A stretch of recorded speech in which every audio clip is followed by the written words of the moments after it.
January the 20th.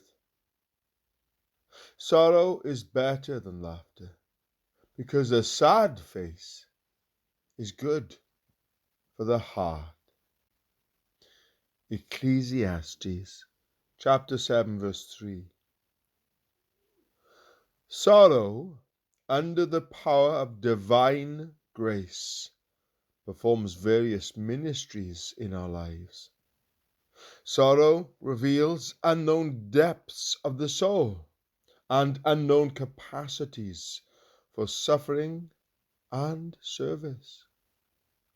Light-hearted, frivolous people are always shallow and are never aware of their own meagerness or lack of depth.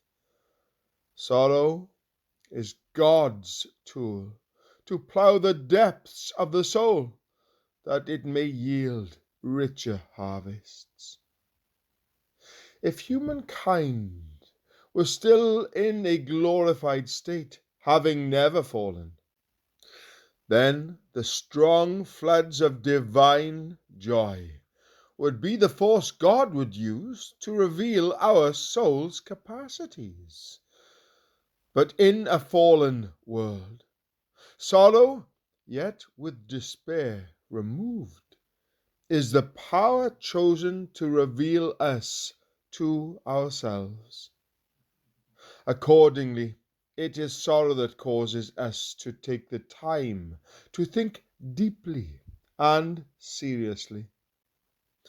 Sorrow makes us move more slowly and considerately and examine our motives and attitudes.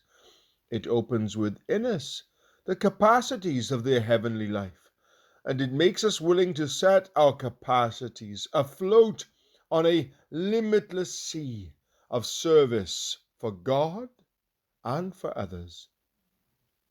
Imagine a village of lazy people living at the foot of a great mountain range, yet who have never ventured out to explore the valleys and canyons back in the mountains. One day, a great thunderstorm goes careering through the mountains, turning the hidden valleys into echoing trumpets and revealing their inner recesses like the twisted shapes of a giant seashell.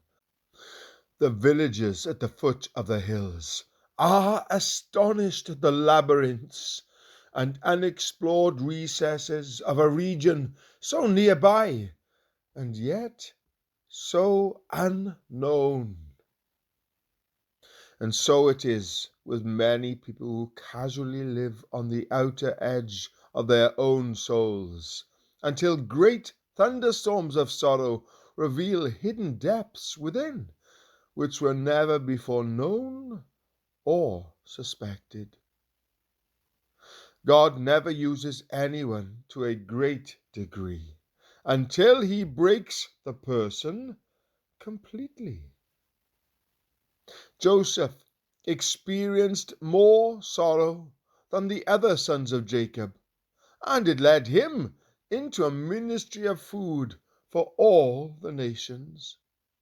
For this reason, the Holy Spirit said of him, Joseph is a fruitful vine near a spring, whose branches climb over a wall. Genesis chapter 49, verse 22. It takes sorrow to expand and deepen the soul from the heavenly life.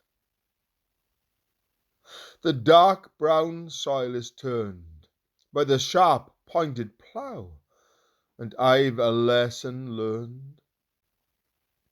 My life is but a field, stretched out beneath God's sky, some harvest rich to yield. Where grows the golden grain?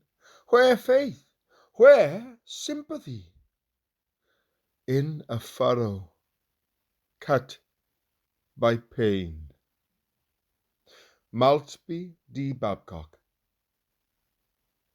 Every person and every nation must endure lessons in God's school of adversity.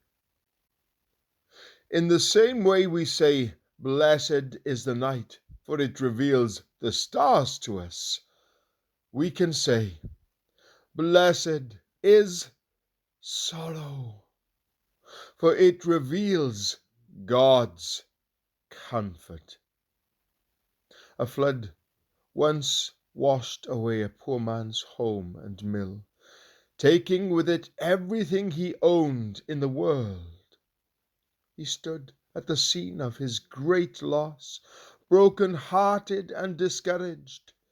Yet, after the waters had subsided, he saw something shining in the river banks that the flood had washed bare. "It looks like gold," he said. It was gold. The storm that had impoverished him made him rich. So it is oft times in life. Henry Clay Trumbull.